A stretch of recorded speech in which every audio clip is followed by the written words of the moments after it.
Muito boa tarde, esse é o programa Mais Saúde, que fica na próxima meia hora com você, todas as sextas-feiras, das 13 às 13h30. E hoje nós estamos fora dos estúdios, normalmente que você que me assiste, lá da Canção Nova. Por quê? Porque nós estamos acompanhando o 5º Gluten Free, que é o 3º Zero Lactose e o 2º Exposição de Alimentos Funcionais. E eu não poderia deixar de estar hoje apresentando e entrevistando aquela pessoa que é super querida, que está até presente no meu livro, Tudo Posso, Mas Nem Tudo Me Convém, que foi meu orientador, o biólogo Bruno Zilbergatti, que fez uma palestra extraordinária. Ele abriu esse evento com uma palestra que vem a fechar, digamos assim, o nosso programa Mais Saúde, que começou no dia 1º de agosto com a Semana Mundial do Aleitamento Materno, porque o Bruno fez uma palestra extremamente interessante, onde ele comparou as proteínas do leite materno com as proteínas do leite da vaca. Bruno, antes de mais nada, super contente de você estar aqui no meu programa e apresentar para os nossos telespectadores do Mais Saúde todo esse trabalho maravilhoso que você faz e que todo mundo sabe que eu amo o intestino e eu aprendi a amar mais ainda o intestino depois que eu te conheci. Tanto que depois nós vamos mostrar os 2 livros, tanto o Tudo Posso, Mas Nem Tudo Me Convém, quanto o Alimente Bem Suas Emoções, tem um capítulo dedicado a ele. Bruno, fala um pouquinho sobre essa diferença na composição do leite materno e do leite de vaca. E, por favor, explica para as nossas telespectadoras por que não adianta que leite de vaca não é para ser humano. Sim. Bom, primeiro agradecer a oportunidade de poder falar para o seu público. É sempre um prazer estar do lado da minha amiga, doutora Gisela Savioli, que também me orientou, pode ter certeza, em muitas coisas. E a verdade é que não existe comparação entre leite de vaca e o leite da mãe, né? O leite de humano. Primeiro que o que a gente encontra no supermercado, aquilo já é um leite processado, ele não é o leite da vaca realmente, não é o leite in natura. Ele passou por um processo de aquecimento, que é a pasteurização, ele teve aditivos adicionados à formulação do leite para aumentar a vida útil do leite. Então, ele já é um leite processado, ele não é um leite in natura, como é o leite do ser humano. Além disso, o perfil nutricional, o perfil proteico desse leite, ele é completamente diferente do leite materno. O leite materno ele é feito para preparar a criança, a imunidade da criança, o intestino da criança, é feito para ajudar a criança nos seus primeiros anos de vida. O leite de vaca, ele é simplesmente um produto de alimento. Ele não vai servir para melhorar a imunidade da criança, mal vai ajudar a criança a crescer. Sem dúvida nenhuma, os benefícios que ele traz, nem de perto, mas nem de perto, se compara ao leite materno. Bruno, tem uma coisa que as pessoas falam, mas então eu não entro com leite materno porque eu estou começando a trabalhar, e vocês viram no programa Mais Saúde com a doutora Fabiana que existe toda uma técnica que a gente consegue sim armazenar esse leite materno para poder oferecer depois, quando essa mulher volta ao mercado de trabalho. Mas aí vem aquela história, e as formulações? E essas fórmulas, afinal, não foram desenvolvidas para poder, digamos assim, suprir as necessidades desse bebê? Bom, sem dúvida, né? Primeiro a gente sabe hoje em dia que até pelo próprio lugar, pelo próprio espaço que a mulher está conquistando no mercado do trabalho, talvez ela não possa se dedicar integralmente hoje em dia à amamentação, mas como você citou perfeitamente, esse leite pode ser extraído, ele pode ser armazenado e deve ser feito, porque quanto mais você extrair, quanto mais você amamentar, mais você estimula a amamentação. E muita gente desiste logo no começo, achando que vai secar, que vai parar, e na verdade cada vez mais para. Quanto mais você se distancia do leite, mais tempo para. Só para vocês terem uma ideia, se a mãe não parar de amamentar, ela pode amamentar a criança até 12 anos, porque o estímulo continua. Lógico que isso não é necessário, mas é só para vocês terem uma ideia de como isso é possível. E é verdade, né? Hoje a gente tem formulações que são específicas para a criança, quando a mãe, ou para o desmame ou quando a mãe já não tem mais o leite. E mesmo essas formulações, que são caríssimas, não tem perfil algum parecido com o perfil do leite materno, não prepara a criança do jeito que deveria preparar e também, mesmo essas melhores formulações, têm a capacidade de gerar estragos intestinais, têm a capacidade de promover crescimento de bactérias que não são boas para a criança, mesmo as mais caras e as mais tecnológicas. Bruno, dá pra gente dar uma passeada do que acontece com esse bebê assim que ele nasce? Como que é a maturidade desse intestino? Porque o intestino, ele tem uma importância fundamental, não é, Bruno? Na vida, não só daquele bebê que está iniciando, como posteriormente, né? O intestino ele é fundamental para a vida inteira.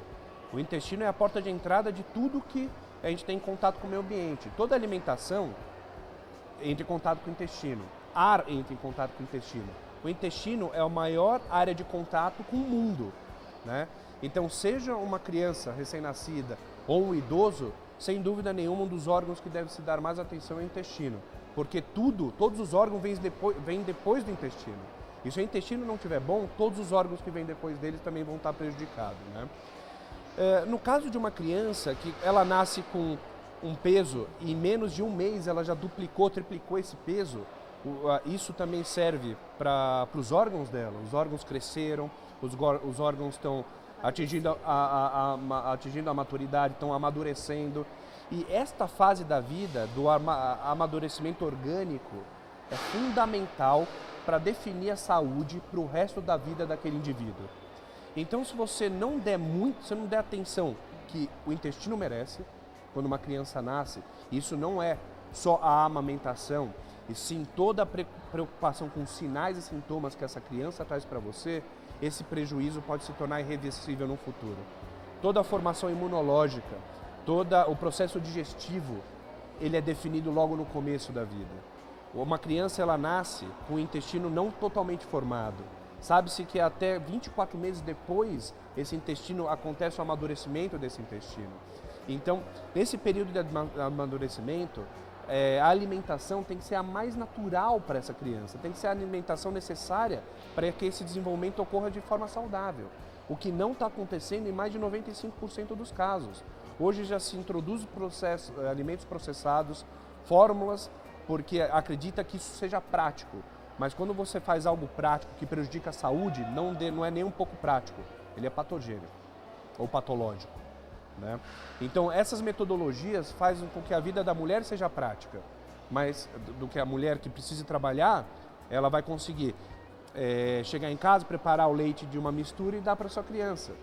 Só que isso fez com que a criança não teve, isso vai promover um crescimento não correto do intestino, a própria imunologia da criança vai ficar prejudicada e tudo isso por um comodismo, né? Então, quando uma pessoa ela pensa em ter um filho que foi totalmente planejado como deve ser feito, ela também tem que saber que ela vai ter que abrir mão de alguns privilégios e de boa parte do seu tempo para dar total atenção nessa primeira fase da vida, que é a fase mais importante e é a fase que vai definir todo o resto da nossa vida, até mesmo quando a mãe não estiver mais presente. E uma coisa muito interessante que o Bruno colocou é que esse intestino ele termina de se formar, vamos dizer assim, com 2 anos. E geralmente é o que a gente fala para as mães, uma amamentação exclusiva, não precisa nem de água, até 6 meses. Depois vai espaçando as mamadas para a introdução de comida de verdade. Comida. Exato.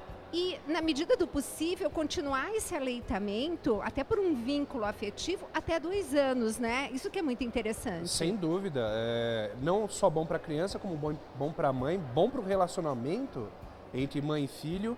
E vale ressaltar que boa parte, o importante da amamentação não é exclusivamente só o leite, né? Toda a parte externa do seio, ela é rica em bactérias que, quando o bebê amamenta, adquire essas bactérias para a sua microbiologia do intestino, que hoje a gente sabe que é uma das estruturas vivas mais importantes dentro do nosso organismo, né? Então a amamentação não consiste só no leite, sim a aproximação afetiva com a mãe, o início da formação da microbiota, porque o bebê ele só vai ter contato com as bactérias da mãe e com as bactérias das pessoas que pegam ele no colo. Então tudo isso, toda essa aproximação tem que ser feita com muita cautela, com muita atenção, com muito carinho, com muito amor, pensando no futuro da criança e não naquele momento específico. E lembrando que hoje, por até uma questão de que a mulher não tem uma vida muito sedentária, acaba que o parto não é natural. E sabemos que é nesse parto natural que a criança no canal vaginal toma contato com as primeiras bactérias da mãe. E como é que fica esse intestino, Bruno? Como é que é? Ele nasce estéril? Ele não tem bactérias? Quais são as primeiras bactérias que a mãe consegue passar para a criança? Vamos lá. Bom, esse intestino, ele nasce, ele se desenvolve, né, na fase da embriogênese, dentro da barriga da mãe, ele se desenvolve de forma estéril. O primeiro contato que ele vai ter com bactéria realmente é no trato vaginal, se nascer por parto normal, que é o que a gente preconiza, que é o que a gente prefere, né? Se nascer por cesárea, por cesariana, essa microbiologia intestinal pode demorar até 2 meses a mais do que a criança que nasceu do parto normal, que já entrou em contato com as bactérias do trato vaginal. O intestino ele nasce praticamente estéril. As primeiras bactérias a colonizar o intestino são bactérias aeróbias, são aquelas que usam o ar, o oxigênio para se multiplicar. Como o ar e o oxigênio no intestino ele é muito restrito, essas bactérias crescem e em menos de 2 dias elas já ocuparam todo o espaço possível para o crescimento e param de crescer. Essas bactérias são Escherichia coli, Enterococcus faecio, Enterococcus faecalis, são bactérias importantíssimas para a imunidade. E são as primeiras bactérias a colonizar o intestino. Já a segunda bactéria, as bactérias mais abundantes no intestino são as bifidobactérias. São bactérias que não usam oxigênio, são bactérias anaeróbias e elas se desenvolvem praticamente só no intestino grosso. Mas são bactérias fundamentais para a imunidade, para a digestão e para a produção de vitaminas. E essas bactérias, principalmente essas bifidobactérias, como é que a criança adquire? Bom, as bifidobactérias, ela adquire da região aureolar, da mama, adquire do leite da mãe, e não é só isso, essas bactérias elas começam a se desenvolver no intestino. E tem algumas substâncias que a gente pode tomar que ajudam a multiplicar esse crescimento. Então, se aquela bactéria estava crescendo X, com essas substâncias que vêm no leite materno e exclusivamente do leite materno, fazem com que esse crescimento se multiplique para 10x. Essas substâncias a gente chama de substâncias bifidogênicas ou substâncias que suportam o crescimento bacteriano, exclusivamente do leite materno. As fórmulas não têm esse tipo de promotor de crescimento? Não, algumas fórmulas têm adição de substâncias bifidogênicas ou substâncias que promovem o crescimento, mas de forma alguma chega até a eficácia que tem no leite materno. Bruno, já estão me fazendo o sinal de que já estamos indo para o intervalo.